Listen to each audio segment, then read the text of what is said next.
और एक इस्लाम इतने तेज से आगे बढ़ रहा है आज पूरे विश्व में। क्यों? डिसिप्लिन रे बहुत है। दिन में चार बार नमाज। अच्छा। कितना डिसिप्लिन है। জীবনে সাকসেস পাওয়ার জন্য আপনাকে জাস্ট একটা জিনিস মেনে চলতে হবে, আর সেটা হলো ডিসিপ্লিন, যার জল জ্যান্ত প্রমাণ ইসলাম ধর্ম। মাত্র 1450 বছরের মধ্যে গোটা পৃথিবীর প্রায় 4000 ধর্মের মধ্যে আজ দ্বিতীয় স্থানে অবস্থান করছে, আর তার একটাই কারণ ডিসিপ্লিন। জাস্ট একটু ভাবুন, প্রতিদিন 5 বার একই টাইমে পৃথিবীর কোটি কোটি মুসলিম নামাজে দাঁড়িয়ে একই সঙ্গে ওঠা বসা করে, মাথা ঘোরায় এবং সেজদা দেয়। কোনো কিছু খাওয়া বা পান করার আগে কোটি কোটি মুসলিম বিসমিল্লাহ, কোনো চ্যালেঞ্জ গ্রহণ করলে ইনশাল্লাহ, কোনো শুভ সংবাদ শুনলে আলহামদুলিল্লাহ, কারো সঙ্গে সাক্ষাৎ হলে আসসালামু আলাইকুম প্রভৃতি একটা ডিসিপ্লিনের সঙ্গে ইসলামিক কালচার মেনে চলে। অর্থাৎ ইসলামিক ডিসিপ্লিনকে এরা সবার আগে প্রাধান্য দেয় এবং তাদের ইসলামিক ডিসিপ্লিন শিখায় পৃথিবীতে অন্যান্য বিষয় আর যাই হোক, ধর্মীয় বিষয় সবাই একত্রিত হয়ে সবাই একসঙ্গে প্রতিবাদ করো। এই যে নামাজ পড়ার আগে তারা জল দিয়ে উজু করে, সেই উজু করার সময়ও তারা একটা রুলস ফলো করে। ইসলাম ধর্মে কোনো এক ব্যক্তি মারা গেলে তাকে দাফন করার সময় একটা রুলস ফলো করা হয়। আর অন্যদিকে আমাদের ধর্মে প্রত্যেকটা মানুষ বুকে হাত দিয়ে বলুন তো, আমরা কজন সনাতনী আছি যে সনাতন ধর্মের কালচার এবং ডিসিপ্লিন মেনে চলছি? বুকে হাত দিয়ে বলুন তো, সনাতন ধর্মশাস্ত্র অনুযায়ী কারোর সঙ্গে কথা বলার আগে নমস্কার দিয়ে শুরু করতে হয়, এই রুলস কজন ফলো করি? কজন সনাতনী আছি যারা নিয়মিত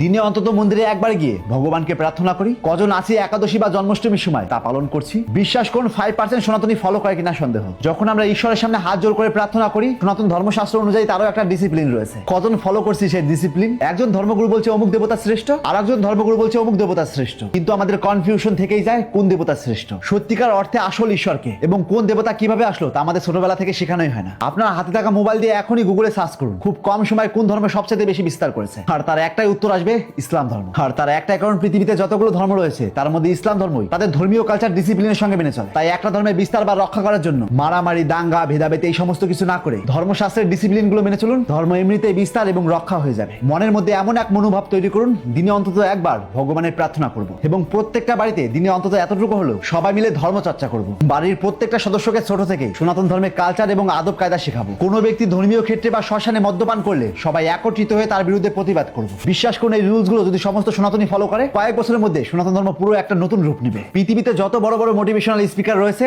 তাদের কাছে সবাই একটা কমন প্রশ্ন করে, সাকসেসের সিক্রেট কি? তারা একটাই উত্তর দেয়, ডিসিপ্লিন।